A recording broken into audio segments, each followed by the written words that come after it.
£1,000 and good luck. GB News Breakfast. Every day from 6 a.m. Susie, let's start with you, and you will say that being a mum is the equivalent of a second full-time job. Yeah, I mean, I think any mum would say that. But, you know, it's a massive privilege to be a mother. It's a massive privilege to, to have children. But it's an incredible amount of work. Most people would argue that you are, it's a privilege and you don't do it for this, but actually you are contributing to the economy because you're also producing the future people that are going to go into work. If men were doing the lion's share of the childcare as well, everyone would know about it, but women don't shout about it. They put up and get on with it. But times are changing, aren't they, Reem? And I think, there's nobody here suggesting that women need special favours, but they need to have certain understanding within the workplace. There's arguments, isn't there, for Pregnant Then Screwed, who's campaigning 100% for meritocracy, but they want to see things like flexible working so that women can work around childcare responsibilities, and they want to be able to make sure that women aren't squeezed out of the labour market because they simply can't juggle both things. Absolutely. I mean, look, being a mother is one of the most incredible things that any woman can do. And I think it's wonderful that so many women are able to work and have children. I think it's wonderful. I think we should have the utmost respect for every single woman that is able to balance and juggle all of that.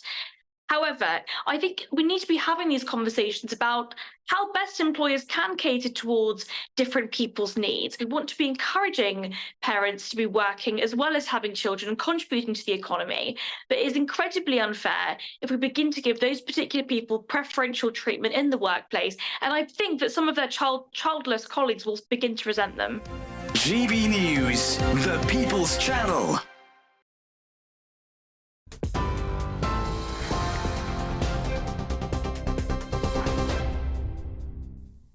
Good evening from the GB Newsroom at 11 o'clock. I'm Sophia Wensler with your headlines. The bodies of 3 children and a man have been found at a property in Staines after officers were called to the address by the ambulance service. Surrey police say an investigation is now underway to establish the circumstances of their deaths. The force believes it is an isolated incident with no third-party involvement. A 32-year-old mother and a man who were both attacked in separate incidents during the Notting Hill Carnival have now both died. Cher Maximan was stabbed at the carnival while attending the event with her 3-year-old child. The 32-year-old was taken to hospital in a critical condition, but despite the best efforts of medical staff, she died from her injuries. Meanwhile, Museum Netu, who worked as a top chef, was found unconscious on Monday evening near Notting Hill Carnival, and he's also died from his injuries. Metropolitan Police said the deaths have been devastating for both families, and they were both now being treated by the force as murder investigations. All shows for Osis's reunion tour in the UK and Ireland have now sold out. After a long day of queuing and website glitches, the Britpop band announced on X that there are no more tickets available for general sale. The band also warned fans to be wary of counterfeit tickets being sold online for inflated prices. The warring Gallagher brothers are setting differences aside after a 15-year absence from the stage.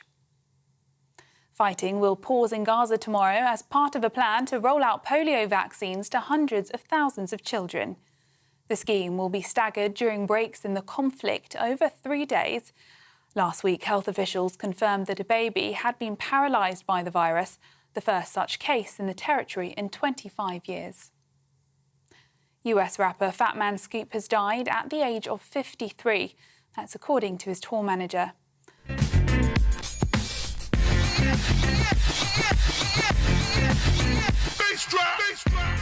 The artist, whose real name was Isaac Freeman, had been taken to hospital after collapsing on stage during a performance in Connecticut in the US on Friday.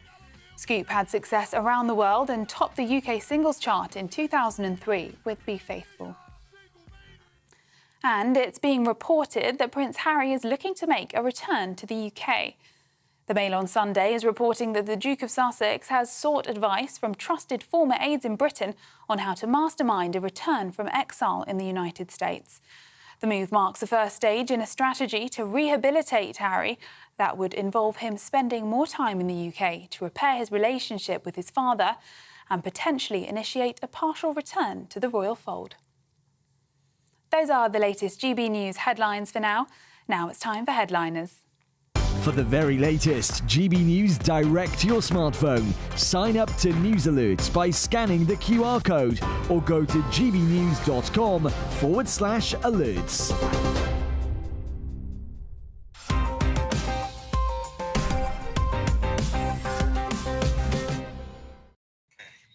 Hello and welcome to Headliners, your first look at Sunday's newspapers with three comedians and Lewis Schaefer's phone. I'm Cressida Wet and we're all confused.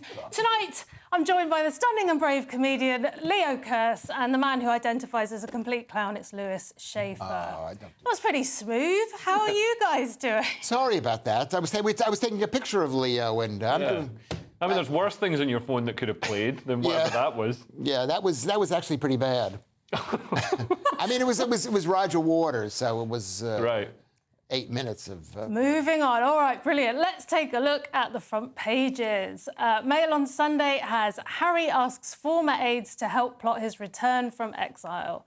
The Sunday Telegraph has stop testing children on Times tables, unions tell ministers. The Observer has NHS queues mean most people expect to go private. The Sunday Times has parents wreck pupils' futures by letting them stay at home. The Sunday Express has pubs warn of smoking ban violence. And finally, the Daily Star Sunday, TV Danny, I was victim of sick Jimmy Savile. And those were your front pages.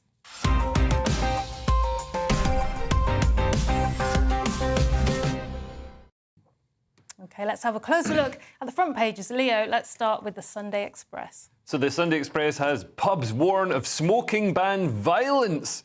Beer gardens will be turned into bitter flashpoints, say landlords, as if they weren't already bitter flashpoints for violence. Far-right thuggery. But the landlords are saying that bar staff are going to be thrust into the firing line as customers clash over the new laws. So the bar staff are going to be, tasked with enforcing the fact that you can't have a rollie while you're having a pint in the beer garden. And so, they're going to be the front line of Keir's apparatchiks. And they don't want to. I remember when we had the first smoking ban inside, and I worked in pubs then. Yeah. And everyone said exactly the same thing. How are they going to enforce it? What are we going to do? What are we going to do if someone lights up? We're going to have a fight. And we got over it. Yeah.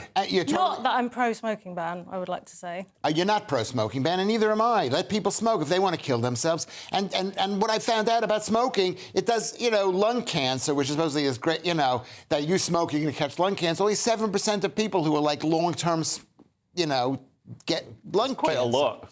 7% is not that many. It's quite a lot. 7% if you smoke. I mean, and also there's other stuff. There's emphysema and all the rest of it. But yeah, I can understand banning smoking inside because then it affects other people. Even when I smoked. Yeah. When I smoked, when the ban came in, I liked it because, your clothes didn't stink and you just didn't have that, it just felt better. It's healthy going out for a cigarette. You felt like, this is like having a Kendall mint cake or something. But at the same time, it's just taking away the rights and the liberties of the people. Yeah. And after a while, like I was walking down the street today where I live in I'm not going to say where, Nunhead, and I said, wait a second, they put a building in this shop. There was a shop that I used to go to, and they tore it down and put a building up. And so, therefore, we shouldn't have a smoking ban. But I didn't remember what was there. And I don't know what the point is. What are you talking about? I'm just saying, after time, people will remember. Do you remember, we forget the time you couldn't smoke in a pub. We don't really think about it. Except that time I just brought it up. Yeah. But, yes. I can remember smoking on buses. What? And little ashtrays in the back of the bus seat. No. I'm quite old. Yeah. You and Audrey Hepburn. Brilliant. OK, Lewis, what's on the front page of the Sunday Telegraph? Oh, well, good news. Sunday Telegraph, top earners already fleeing Britain ahead of tax raids. And this is what is so funny about that? And this is basically the news is that millionaires with high income, of which I am one of them, ladies, any takers. But you got to lie to the ladies. They're lying to us. Don't tell them you're lying.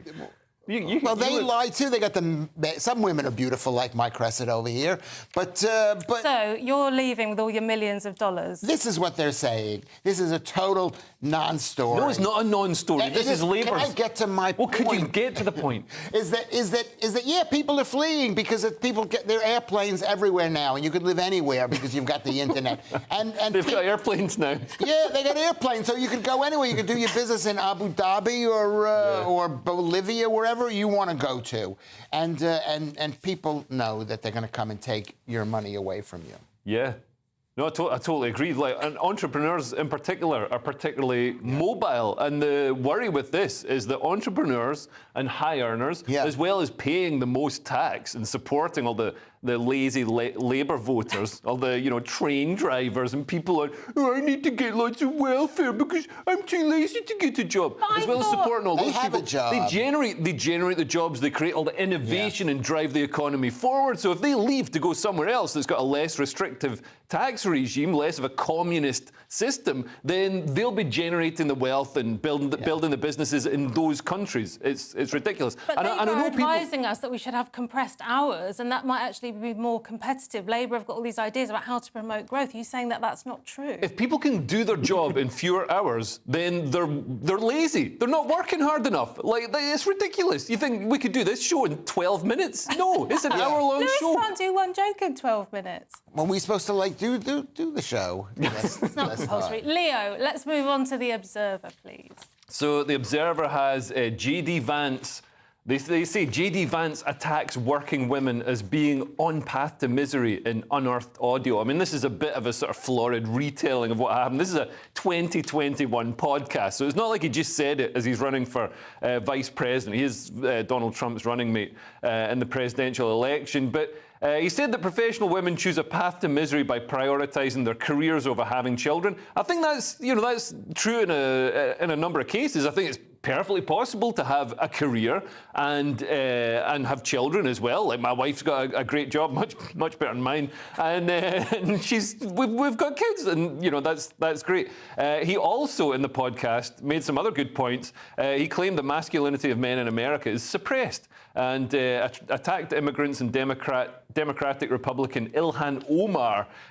So he said about her that she'd shown ingratitude to America and that she would be living in a crap hole, can I say that, if she had not moved to the US from Somalia as a refugee. Now, The Observer, The Guardian, whatever you want to call it, they seem to be making the point that Somalia is not is some sort of wonderful place, and America's I mean, objectively, Somalia is a worse place than America. That's why people from Somalia seek refuge in America. People want to move, risk their lives to get it. Travel is that way around. Yeah. Well, the problem with this story is that, women are unhappy if they follow the career path, but they're also unhappy if they get married and have kids. They're just unhappy. I've never met a happy woman. You've never met a happy woman. I've never met a happy.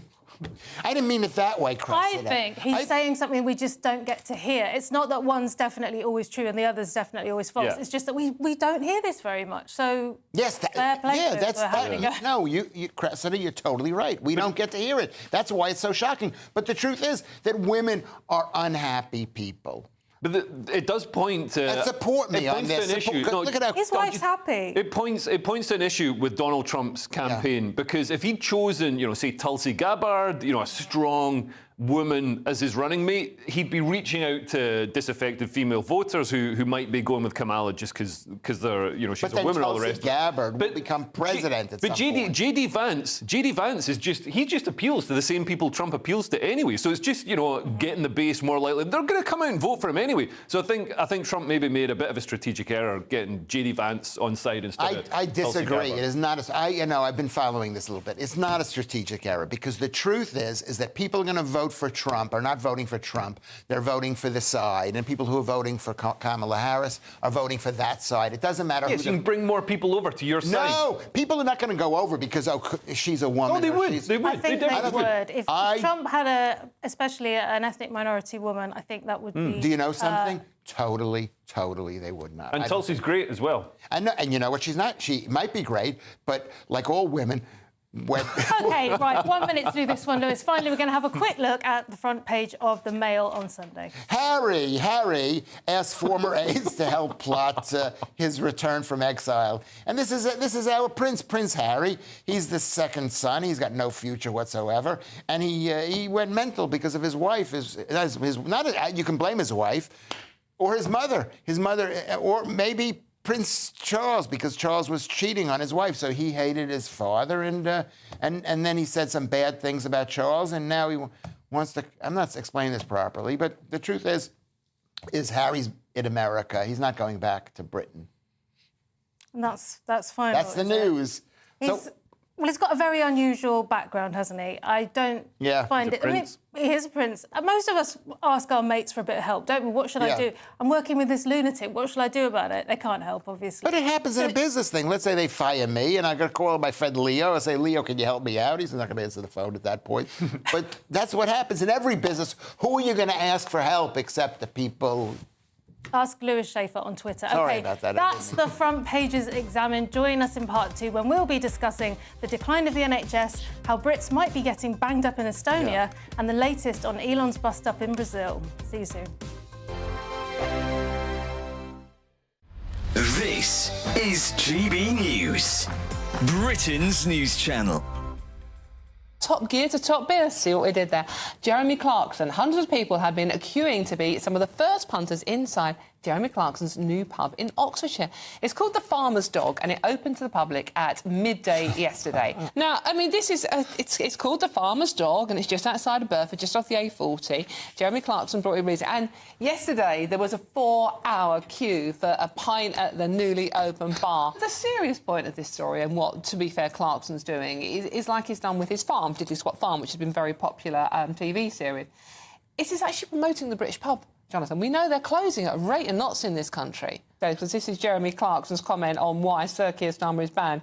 They're a hopeless bunch. Starmer hasn't done much to endear himself to me yet. Well, have a look at farming. It might turn around. You never know. So, I mean, this is the thing. I mean, the political point here, David, isn't it? It's like, you know, Jeremy Clarkson has raised, the issues of farmers in this country and how much of a struggle it is for them. And he's now doing the same for the pub trade. So there's a serious point to what Clarkson's doing. Absolutely. I mean, these are two things which are part of our heritage: pubs and farms. You're talking about farming. We do need to talk about farming, actually, and what Brexit has done for farming. Not only what Brexit has done for farming, and now you have the government negotiating trade deals with countries, and the main things those countries want are better access for their meat in this country. Absolutely not. It's not Brexit that is destroying farmers in this country. It is what the governments have done, both under Johnson and Sunak, and now Starmer continuing this, in actually making farm subsidies related to the whole green agenda. So we start off with a nice friendly chit-chat about a pub and straight on to the B word. I never talk about Brexit anymore. GB News, the People's Channel.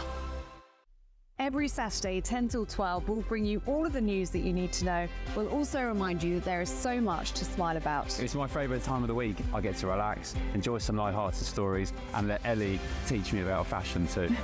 That's Saturday Morning Live, every Saturday, 10 till 12. Only on GB News, Britain's news channel.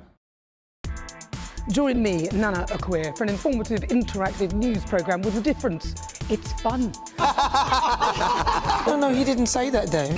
I'm so surprised. I think there's an element of truth to that. Join me from 3 p.m. every weekend, only on GB News, Britain's news channel.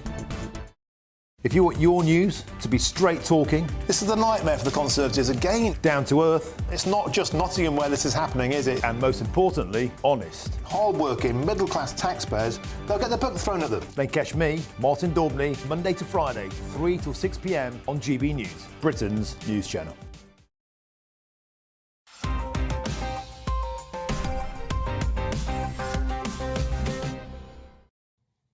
Welcome back to Headline as your first look at Sunday's newspapers. I'm Cressida Wetton, still joined by comedians Leo Kearse and Lewis Schaefer. So let's start this section with The Observer.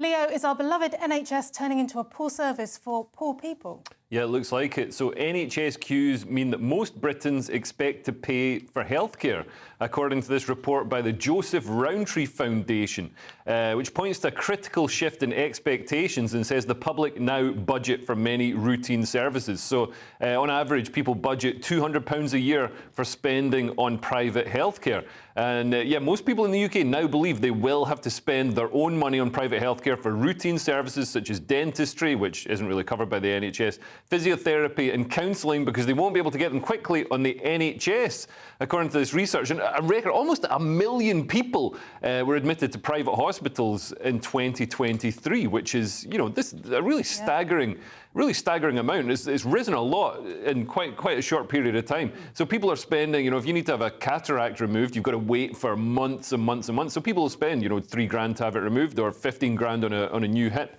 because, you know, do you want to spend years waiting for the operation, or will you just pay for it? But it means that, you know, as Labour raise taxes, a lot of people are going to be paying a lot more tax, and they're not going to be getting the service back. The services that they pay for will be enjoyed by other people. And so there's not as much incentive, you know, morally and psychologically. People won't feel part of a cohesive, you know, unit, everybody using the same services. So I think, you know, it's more of an incentive for people to do what Lewis was talking about in the other story and leave the country. Right. I wondered what you meant. Or maybe you don't use the NHS. Maybe this is... First of all, when the NHS was set up after the war, nobody went to counselling. There was no counselling back then, you know? And so the dentistry, nobody went to the dentist. They had their teeth pulled. They didn't have dentistry like they have now. The problem is that only less... So 1 million people went to the... I'm getting my... I have a heart scan thing, just to see if I'm doing okay. I'm doing amazing. But, you know, in America, it's $99. Here, it's $1,300, Cressida. What? I thought America was supposed to be more expensive. No, it isn't, because there's competition. So when you're going to pay for it, you go to the end. Then they say, well, you know, oh, must have money, so we're going to charge you $13. So really, then, long term, we're looking at private healthcare, aren't we? Well, of course we're looking at because the truth is, when they set up the NHS, people weren't. They didn't think, it's like, how long is a piece of string? If it's free, give me an entire ball. Yeah. If I have to pay by the inch, I'll just take this much string. And you can see so many British people, they know the NHS is free, they know that they can get patched up for free, so they let their bodies just absolutely degenerate into, they're fat, they're slovenly, they're lazy. Yeah, Apart completely. From Lewis Schaefer, obviously. Looking at the Mail on Sunday, Lewis, someone in Estonia has plagiarised the Rwanda plan. Oh, yes. Is this in Australia? What is this? What story? No, it's in Estonia. Oh, in Estonia. I thought you said Australia. Did you say Australia? No, I said Estonia, like what it says on the story. I wasn't listening. I'm sorry. Was that right? I was kidding. That was a joke. This is the slickest story you've ever covered. This is the worst show that I've ever done, honestly. I just feel like I was fighting all day with my girlfriend. Could you read the headline? British prisoners could soon be housed in Estonian jails after numbers imprisoned in England and Wales hit record high of 88,000. People, so what they're saying is we don't have any prisoners here because we're arresting little old ladies for sending a tweet out, or for yelling at a horse or something, or for yelling at a cop. We're not allowed to yell at a cop. So we'll send them to Estonia. People don't know where Estonia is. It's above Latvia, which is above... Pretty cold up there. It's pretty cold. It's pretty cold. It's right next to Russia. I bet it's got nice prisons, though. Well-run prisons. You know what? It probably does, because I guess because they were a new country and they wanted people to be proud. But only 88,000 people are in prison, which is different than a jail. Prison in this country, which compared to like 2.5 million in America, and we are America is large. Yeah, but if our prisons are full, they're full, aren't they, Leo? Yeah. What do you think about this? Is this madness, or is this a practical solution? Yeah, this is a practical solution. This is a lot like using private healthcare when the NHS doesn't have capacity to treat everybody because you've opened your borders to the entire world. Yeah. So this is sending people to Estonia to go to jail there. It's the private sector. We do it with power. If one country's got more electricity than another country, the grids shuffle the power around. Yeah. So why not do it with prisoners as well? It'll make visiting very difficult, wouldn't it? Well, it might make it, but not that difficult, because it's probably, to go to Estonia, it probably takes 2 hours on a plane. Yeah, you try $5.99. Yeah, for nothing on Ryanair, whatever. But you go down down to Cornwall or something, or Devon with a mountain, there's a mountain and there's a whatchamacallit on top, a prison on top of the mountain. What is it called? Dartmoor Prison or something. I'm not sure. But yeah, it's going to be it may be better. It's not going to be any better. It's going to be about the same. But the real problem is we're locking up, like Lewis said, locking up 11-year-olds. We're locking up, women who send a tweet. And some of the memes that are being shared aren't even offensive. I don't know how any judge could see them as inciting violence or anything like that. So yeah, I think we need to look at the two-tier justice system. Even the police, the front cover of one of the other papers was saying, basically the police were admitting, we need to tackle this perception by stopping doing it. Very good. We're in the Sunday Telegraph now, and one man's authoritarian overreach is another man's robust democratic leadership. So Brazil has suspended X, or Twitter, if you're a traditionalist, after a fight with Elon Musk.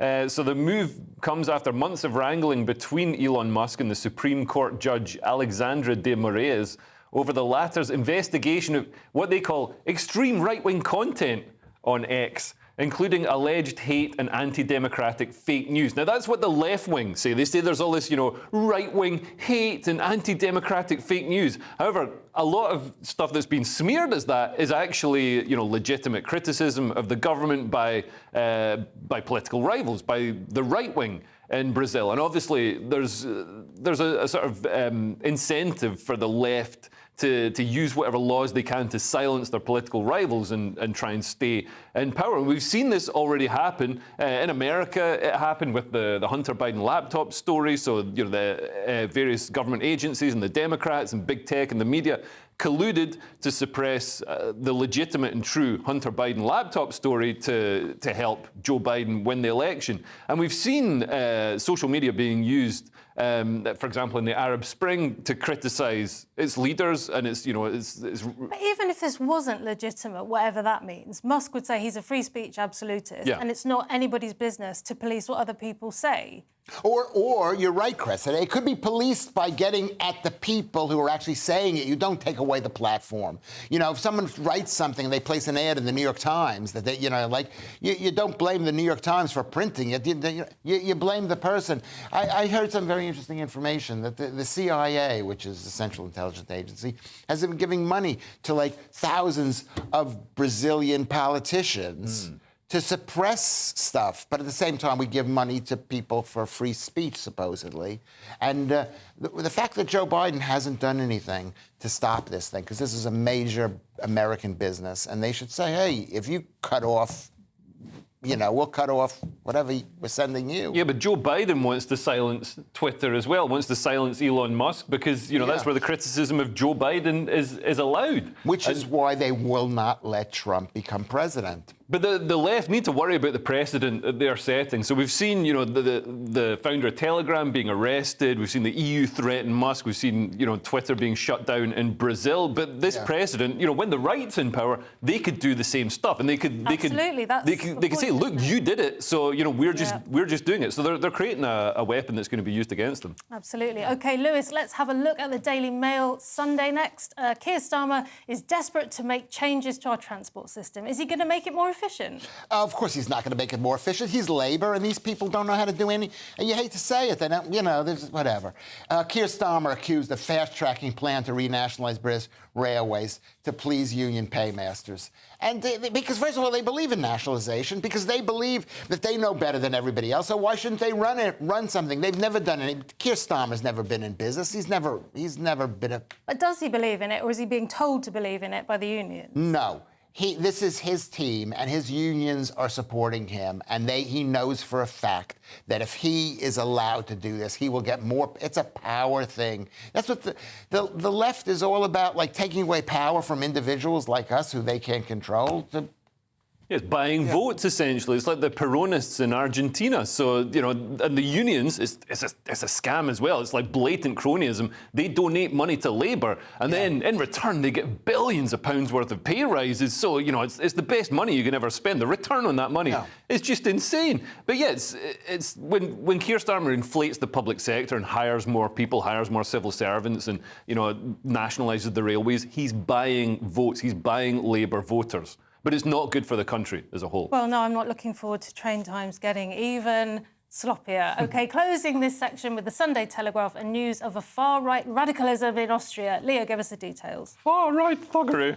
So this is Austria's poll-topping Freedom Party, which plans to enshrine in law that there are only 2 genders in the country's constitution. So the move comes part of a crackdown on woke madness that includes banning transgender athletes from women's sports and also a ban on civil servants from using gender-inclusive language and an end to public funding for so-called woke ideology. When they say gender-inclusive language, they mean, sort of a religious, ideological language that, says that I'm a woman and stuff like that, which I am. I'm a woman, I identify as a woman. And also, a lot of this stuff that's described as far right is just common sense, because at the moment there's a lot of NGOs and charities that are actually very extreme in their positions, but they lobby the government, they lobby organisations, and they sort of posit themselves as the sort of we've done the research and we know what we're talking about, and also this is what people want, and it's not at all what people want. Well, this is a perfect example of the way the world is. The Brazil story, same thing. The world's divided into 2 teams. You got the Team World team, which is this stuff, which is the opposite of this stuff, which is like woke stuff. And then you have this team, which is whatever it's called, FPO. And they call it woke. They call it they're fighting against woke. It's just the 2 teams. Our team, at least my team, maybe not my team, maybe your team, we're against letting men run against women. No one wants to see that race. Oh, you do mean in sport, not just in office. Okay. That's the end of part 2. Come back after the break for rock and roll news, plans for a new chain of restaurants, and find out what some Swedes don't like about our culture. See you in 2. Hello, here's your latest weather update from the Met Office for GB News. Over the next few days, the weather will be turning increasingly unsettled. We'll also start to see some outbreaks of rain developing, even some thunderstorms in places. That's because high pressure is starting to pull away to the northeast of the UK, allowing our southeasterly flow to develop, and this wall front starting to introduce some cloud from the south. And that's certainly the case as we head for the evening into the overnight period. More in the way of cloud pushing northwards across England and Wales. Some showers starting to break out, so locally heavy, particularly towards the far south and southeast towards the end of the night, where the odd thunderstorms possible. So the clear skies lurking towards the northwest across parts of Scotland and Northern Ireland, and here turning quite chilly in some rural spots into mid to upper single figures. Holding up though in the south, quite a humid night across some southern areas with lows in the high teens Celsius. As for Sunday, we'll start the day across the north and northwest of the UK on a fine note. Any early mist and low cloud lifting to give some sunshine at times. But the sunniest weather towards the far northwest of Scotland. Heading further south though into England and Wales, more in the way of cloud around, and at this stage in the morning we'll start to see a few showers breaking out, but particularly across the central and southern part of England. Here again, 1 or 2 heavy, even thundery showers are possible. As we head through the day, those showers start to become more extensive across some central and southern parts of England, eventually working their way north into parts of northern England into the afternoon too. So it's the northwest of the UK and across some western spots, seeing the best of the lingering brightness with 1 or 2 lighter showers here. But those showers across England and Wales there, eastern parts of Wales, they're locally on the heavy side and could give some flooding in places as well. Temperatures peaking in the southeast at a very warm and quite humid 27 Celsius. As for Monday, low pressure will be in charge, so it stays very unsettled. We could see some further thundery showers across the east and northeast of the UK, with rain also working its way in from the west, eventually turning fresher out across parts of Northern Ireland. Temperatures here no better than 18 Celsius into the afternoon. An unsettled start into the coming working week, but things perhaps turning a bit drier towards the middle part of the week, with temperatures returning to the seasonal average. Good afternoon, Britain. Your lunchtime update on the stories that matter across the UK. From breaking news and insightful analysis, inspiring stories and lively debates. You're comparing yourself to a former Prime Minister. Which is it? Stay informed, stay updated, stay entertained. I just don't know how anyone would not want to be there. Every weekday from midday. We are Good Afternoon Britain, only on GB News. Britain's news channel.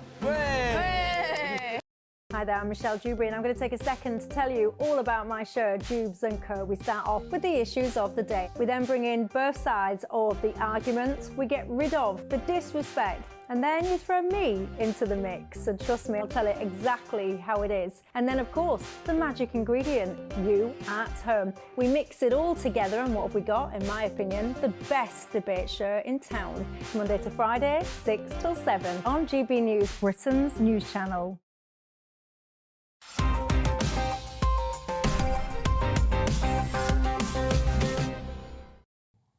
Welcome back to Headliners. Opening this section with the Sunday Express, and Education Secretary Bridget Phillipson has grand plans. Is she going to make sure every child can read, Lewis? I don't think that that's included in this. She actually is, this woman. New school curriculum will teach every child to be a rock star, a rock and roll star. And this is a nice way of putting it. They want to improve, they want broader curriculum of all the stuff that the Tories supposedly cut, like music, art, sports, and drama, stuff that may make Britain money because Britain has a real musical society, and so maybe it'll help. Oh, but, yeah, if I was advising a 16-year-old, I would definitely say, get a guitar, gold. Yeah. And you want the government to give them money, but the truth is, where was the government when the Beatles were kids? They weren't trained by the government. Where was Oasis or the Kinks? You know what I mean? It's only been a recent phenomenon. It's tensions between men and women that make great music, isn't it? Not governments. Yeah. Don't you think? Or perhaps you disagree, Leo. Well, yeah, I mean, it's going to make loads of great futures for kids. Yeah, but I think teaching music and stuff like that in schools is good, and they make the point that music is worth £4 billion a year to the British economy as an export. So we export probably more music than certainly anything tangible, anything you could put in a car engine or something like that. But I think we also need to look at, so much of stuff you get taught at school is really dry. It's all this like maths, trigonometry stuff. I've never used trigonometry once in my life. You know what I mean? Like geography. You just get on a plane and get off in Stockholm. What they need to do is teach entrepreneurialism and how to fight. And they need to stop coddling children. You've got to teach them survival skills. No. We're all gonna need to revert to cannibalism soon. How can the government teach anything? You don't trust the government. They should basically eliminate all whatever they call the state's government schools, and let people educate themselves. This is part of this education program, is a part of the left and even the right, because they're all this uniparty is telling everybody what to do and what to think and what to believe in, and they'd be better off with no schools. Okay. Is that too extreme? Radical position. Brilliant. OK, Observer next. Another day, another public health measure. This one's modelled on communist-era Poland, Leo. Yeah, so it calls for return of Churchill's National Restaurant Service to tackle food inequality. I'd never heard of this. It's sort of like the National Health Service, but for dinner. Yeah. So public diners, as seen in 1940s Britain, offering nutritious meals at reasonable prices, should be everyday eating places, says an MP-backed report. And apparently, these Churchill's British restaurants, there's a chain of government-funded canteens, were intended to counter inflation in food and fuel prices related to the war. Obviously, there's rationing and all the rest of it, so people couldn't get food, and as well as to boost community spirit. We could certainly do with a bit of that, although I think it might actually be illegal under Keir Starmer to have a community. Well, it depends what community you're from. Certain communities, if you've got a community leader, if you're allowed a community leader, then it's encouraged. If you're not, then you are a racist. How did you never hear about this? Because I thought 70. So I contacted my parents today. My dad had never heard of it. He's from Doncaster. Maybe he said he didn't think it got up there. My mum's from London, so I called her and she said, no, never heard of it. Yeah. And she said, my mum isn't old enough to have been around when this was happening. But I said, well, did Nan ever talk about it? She said, no, she'd never heard of it, which is really weird. So I wonder, it says here there were as many of these as there are branches of McDonald's today. How come we've never heard of it? I'm going to tell you why we never heard of it, because they started in 1940 when the Germans were blowing up whole neighborhoods and people didn't have a place to eat. So they probably set up these restaurants the same way a factory has like a canteen or a school has, So do you think they were really small? Like it could just be somebody opening their house? No, they could be, because it said there was 600,000 people was served or something, and I think they might have existed, but it wasn't that special because the whole place was burned, so and then eventually, by 1947, so many of them were losing money. So imagine it's like the NHS. If you'd lived another 20 years, 30 years, 50 years, the food would have been horrible, and they would have been This feels to me like the government want to it's more of the government looking after us, isn't it? It's come to us, we'll tell you what to eat, you can't be trusted, you keep eating Mars bars, come here. And it's more control for us. It's like the thing in 1984 where you go down and you shout at the screen and stuff. And, Keir Starmer, you're not allowed to have any privacy anymore. He's got to be able to look at your WhatsApp messages. You're not allowed to say anything. You're not allowed to vent. And you've got to eat your slop in the state canteen. You don't make meals at home. I find that really weird. What happens at Christmas? There is an issue with the number of... Christmas is outlawed. The number, no Christmas. Oh, my God. Oh, you white supremacist celebrating Christmas. Oh, what do you think this is?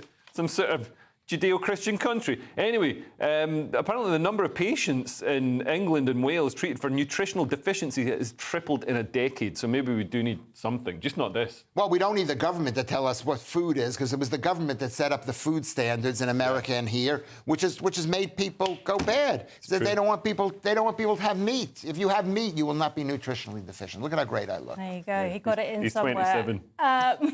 More bad news for landlords in the Sunday Telegraph now, Lewis. Yes, landlords, in the Telegraph, landlords won't get money back after costly eco upgrades. And what they're trying to do is they're trying to raise flats up the thing, from F to E to D to C to C. This is the... Where did you learn the alphabet? Energy efficiency rating.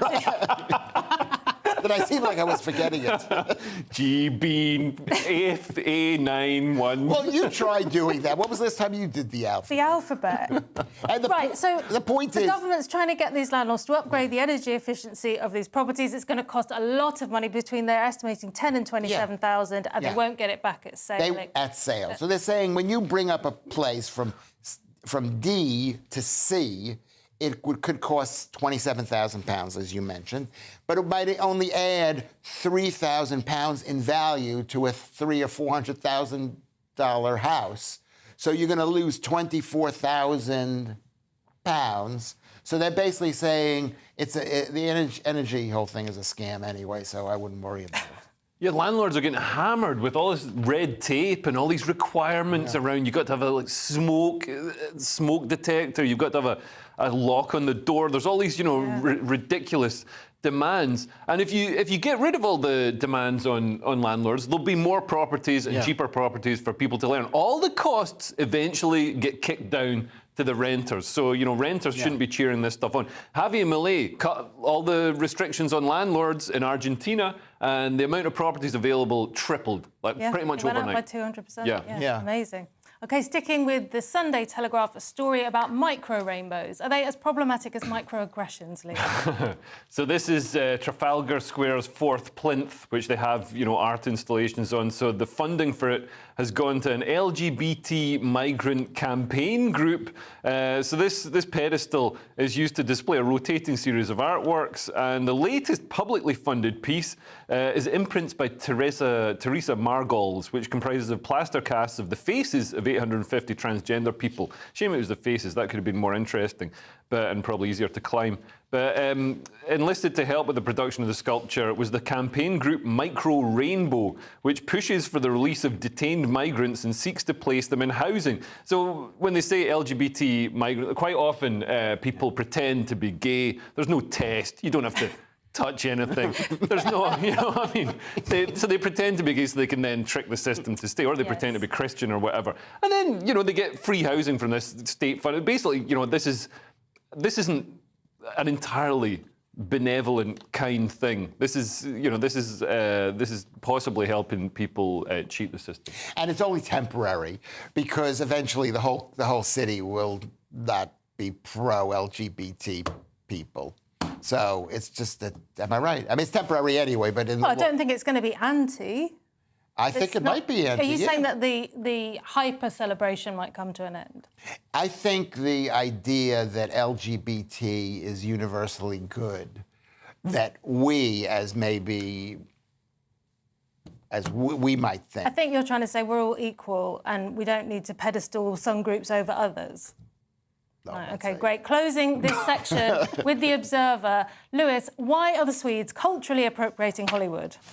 Well, this is an interesting story. Not our tradition calls in Sweden to ban fathers walking brides down the aisle. What it is, and this is not even the government, and this is not even done already, but this is the Lutheran Church in Sweden, which is like the national church of Sweden. I guess if they have a church, they're probably less religious than we are. They're definitely probably whatever. The new thing in Sweden is they're having the fathers walk daughters down the bride to give the bride away, which comes from America. And of course, people don't like that because it comes from America. And historically, in Sweden, according to the article, they say that the bride and the groom walk down together holding hands because they've been probably having sex the night before. It doesn't actually say that, Lewis. It does say that this symbolism of this is patriarchal. You can't escape the patriarchal symbolism. But you could say that about using electricity and roads, couldn't you? I think they're imposing that. And apparently sometimes it's the mothers that walk you down the aisle. So I feel like these people are getting too involved. Let people have their wedding the way they want. And it's only 10%. Sorry, it's only 10% of all the weddings, so it's not even that many. And the truth is that they're talking about it goes against tradition. How old is Lutheranism in Sweden? Well, it's got to be quite old, is it? It's like Christianity. No, it's Lutheranism is Protestantism. It comes from Martin Luther, and he was around in the 1500s, or something. So it's not like Lutheranism is like ancient tradition. It's not like the. So the 1500s is quite recent for you. Well. I'm surprised you're a theological expert. I didn't know. Well, I know Martin Luther. I know he's a Protestant. I know that stuff, and so do you guys. So does our audience. They're very smart. Anything to add? Me and my wife, we didn't have an aisle, so that solved that problem. Any reason? It was a registry office. Oh, okay, so, fair enough. Brilliant. And I wouldn't suggest getting married nowadays anyway, because the whole state is involved, and you're going to be... So cynical. That's the end of part 3. Join us in the final section to find out what more than half of cyclists do, what a rage friend is, and why it doesn't always pay to worry about wrinkles. We'll see you shortly. This is GB News, Britain's news channel. It'll be back to school for many kids in the coming weeks, and my boy Jude starts school for the first time in a few weeks. Kate Stewart, who's a Liverpool entrepreneur, has just launched her annual school uniform appeal. It's an incredible initiative she set up a few years ago to ensure those who couldn't afford school uniforms for their kids can now access uniform for free.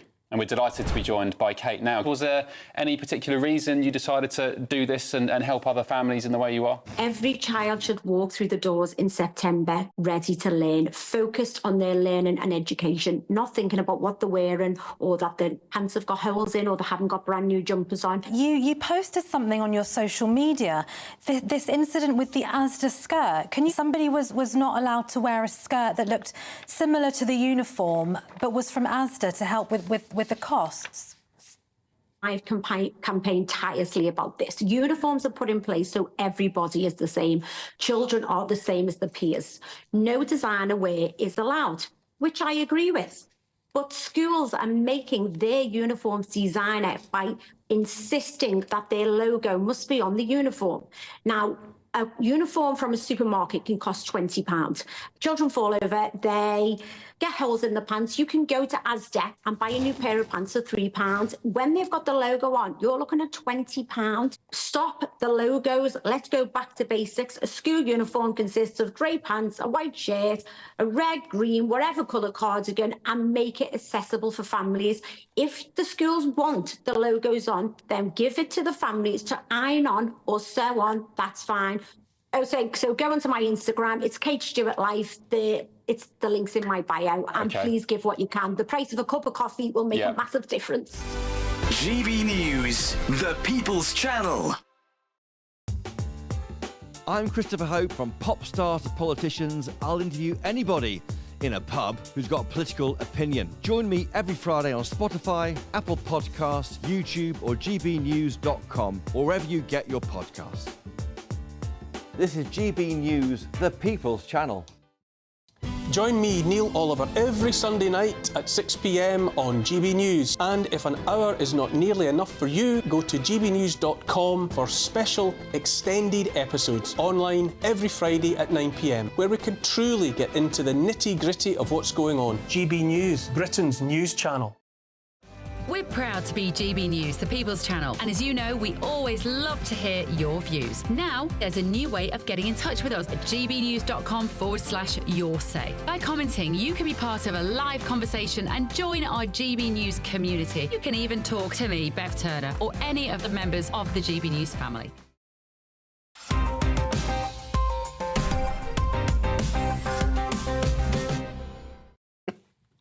Welcome back to the final section of Headliners, beginning with the Sunday Telegraph and shocking news that some cyclists are actually stopping at red lights. Yeah.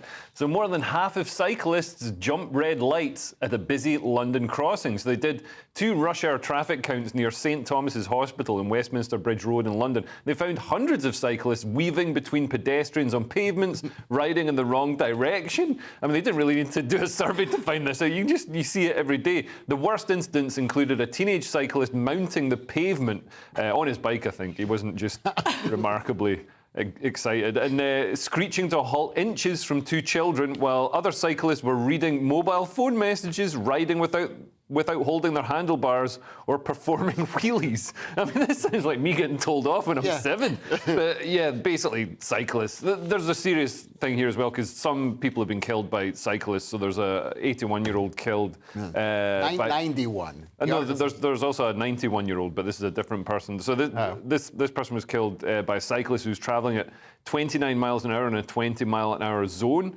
And another person, the 91-year-old, was killed after being hit by an e-cyclist. And those e-cycles can go really fast. Yeah, that's not a bike. Yeah. I object to that being called anything other than a vehicle. But you don't get what the point of the story is. What is the point? The point is the state wants to come in and regulate bicycle usages, make sure everybody got a license to drive one, make sure every bike is registered, make sure everybody follows the law. It's like Keir Starmer, just like too much, man. You can just see the guy is like a horrible. At least the Tories, they lied to you and they seem nice. This guy means stuff, and the stuff that he means, he is. It doesn't matter. I'm a millionaire, so I'm going to fly somewhere else. I love that you're so offended by people having principles. Lewis, I've always thought of you as a rage friend, but I'm just finding out that I've been using that expression all wrong. This is in The Independent. Oh, from where we met. We met at no, we didn't meet there. Ever heard of a rage friend? Here's why we all need one. This is one of those non-stories. I'm mentioning non-story for people who are keeping track of the Louis Schaefer bingo. It's like somebody you talk to who, when you're angry... I'm being very coherent tonight, but someone you talk to because you're angry and they listen to you and they listen to you. There's another word for what's called a rage friend. It's called a friend. That's what people do. Yeah.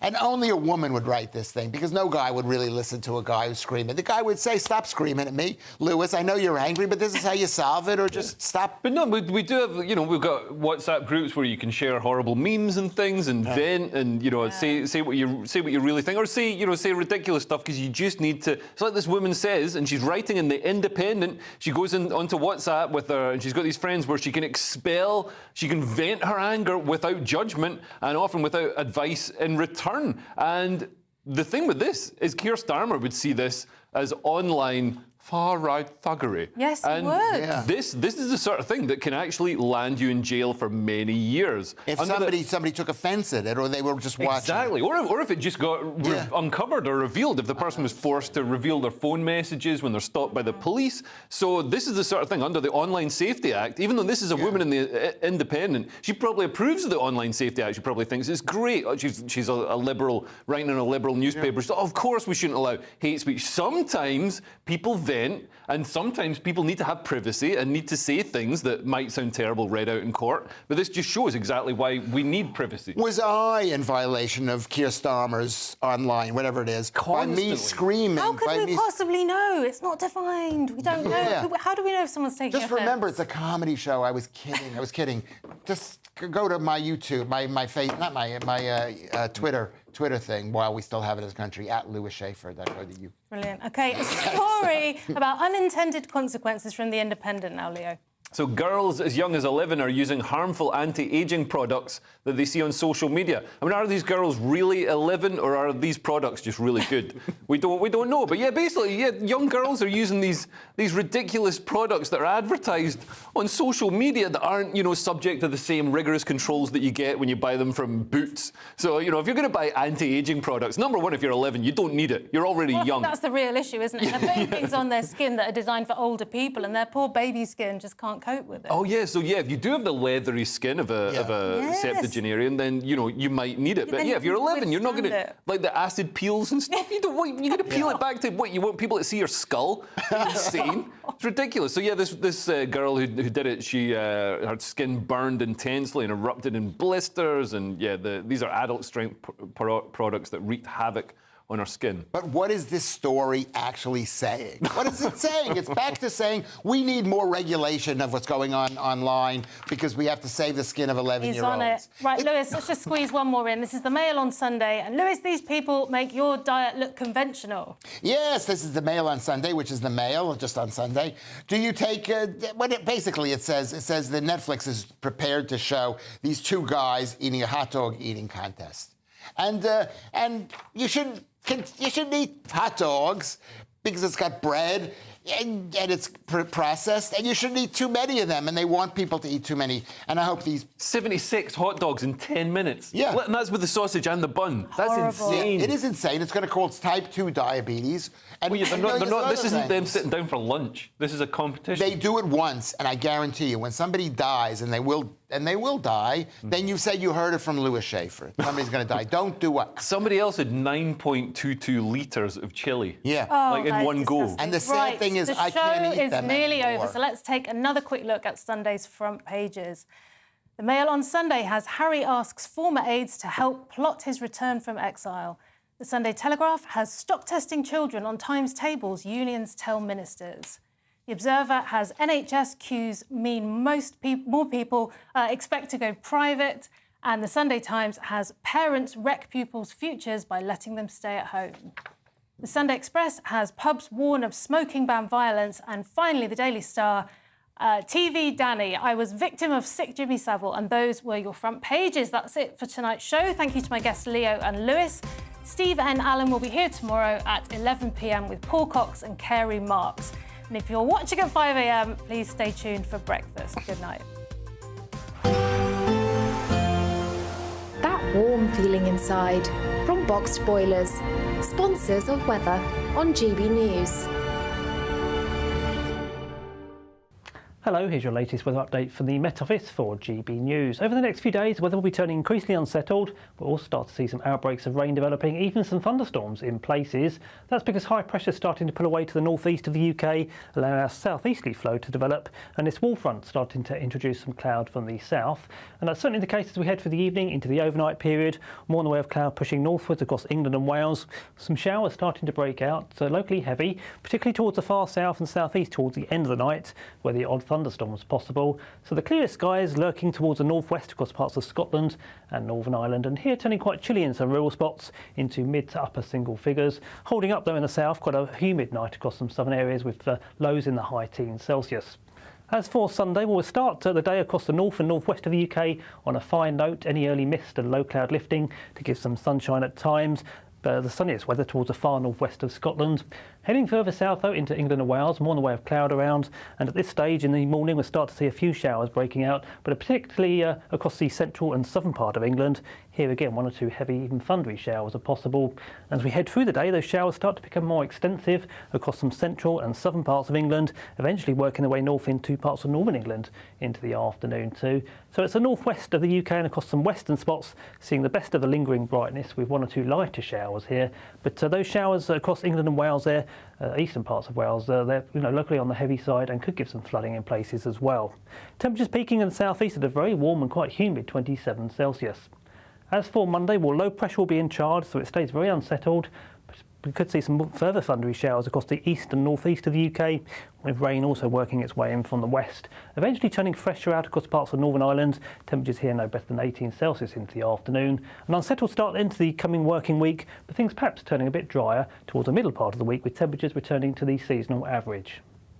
A brighter outlook with Box Solar, sponsors of weather on GB News.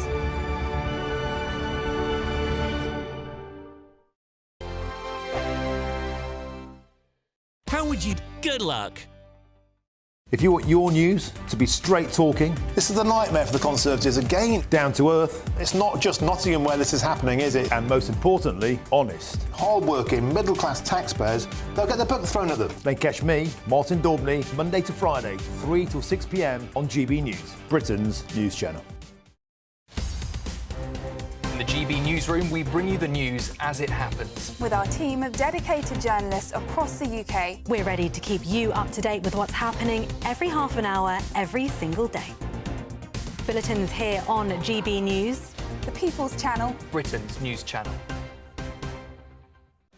We're proud to be GB News, the People's Channel, and as you know, we always love to hear your views. Now, there's a new way of getting in touch with us at gbnews.com/yoursay. By commenting, you can be part of a live conversation and join our GB News community. You can even talk to me, Bev Turner, or any of the members of the GB News family.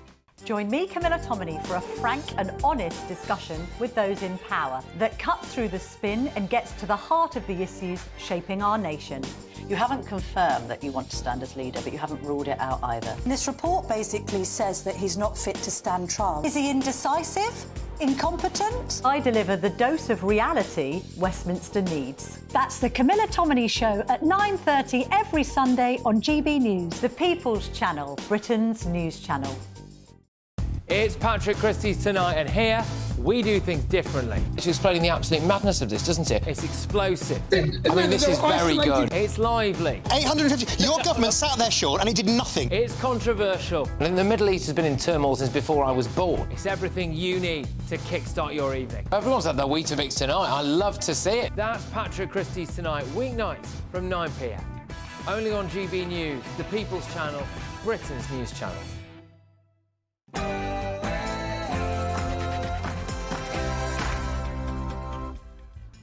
It's Saturday night and you're with the Saturday Five, the fiercest debate show on telly. I'm Alex Armstrong, covering for Darren Grimes, who's taking Angela Rayner's new 4-day working week rather literally. I'm joined by Apprentice star Mark Ryan Parsons, spin doctors Peter Barnes, Andy Williams, and the formidable Dame Andrea Jenkins. Tonight on the show. Over to you, Andy. Freebies for MPs may not be popular, but they're inevitable. Pete. The Labour Party, just after being in office for weeks, are already under investigation for sleaze. Should we cancel Notting Hill Carnival? Andrea. The Labour government drops free speech laws after universities fear interest regarding China. And Mark Ryan. The Labour Party want to reduce the working week to 4 days. Are they justifying laziness? This is 6 p.m. and this is the Saturday Five.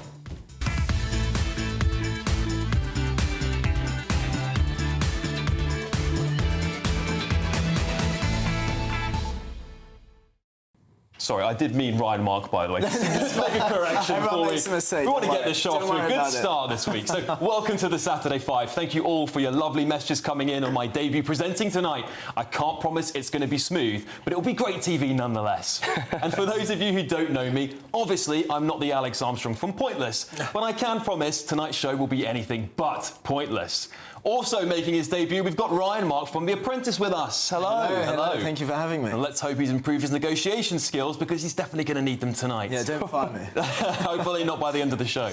We've also got our very own spin doctors, Alistair Campbell in the form of Andy Williams and a Dom Cummings in the form of Peter Barnes. No dodgy dossiers or mysterious trips to Durham tonight planned, I hope, guys. No, not so far. No, we'll see. We'll see. So far, so good. And there's no one better to keep us men in line than the indomitable Dame Andrea Jenkins, who I hear is very good at smashing balls. Sorry, Ed balls. Is that right? Yeah, I believe so. Well, now you all know how this goes. Each guest outlines their argument about a chosen topic, and then we all pile in like a Brexit debate in a room full of Ramonas. Well, you know the drill, but I want to hear your views, so please send them in to gbnews.com/yoursay. No topics are off the limits for your questions in Ask the Five, so please keep them coming. I really, really want to hear from you all at home. It's so important. You are the most important part of this show. But before all of this, it's your headlines with the wonderful Sophia Wensler.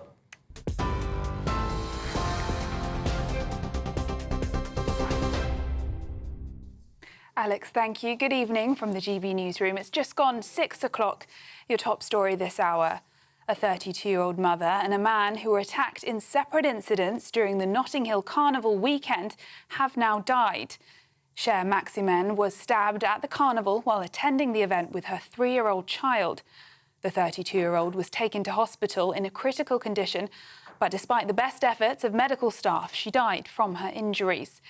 Meanwhile, Musi Mnetu, who worked as a top chef, was found unconscious on Monday evening near Notting Hill and also died from his injuries. Metropolitan Police said the deaths have been devastating for both families and they were both now being treated by the force as murder investigations. Police in the West Midlands are actively investigating the fatal stabbing of a 13-year-old boy. A murder inquiry has been launched following the tragic incident in Albury on Thursday, with no arrests yet made. West Midlands Police have assured the public that those responsible will be brought to justice. Chief Superintendent Kim Madill is urging residents to come forward with any information. And we are following active lines of inquiry to find the suspects. We know that the incident took place inside his home, and I would appeal to anyone who has information to come forward.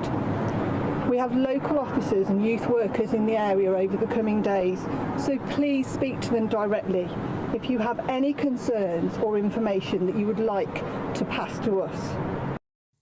In other news, a newly elected Labour MP has issued a public apology over reports of serious faults in some of his London rental properties. Jas Athwal, who represents Ilford South, owns 15 flats where tenants have complained about black mould and ant infestations. He says he's shocked at the reports and vowed to take immediate action to address the issues.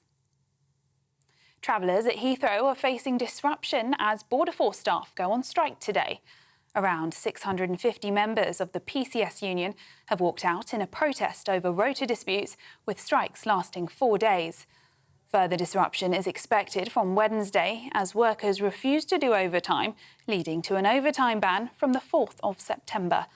Despite the escalating tensions, the Home Office says it's committed to continuing the conversation to resolve the dispute.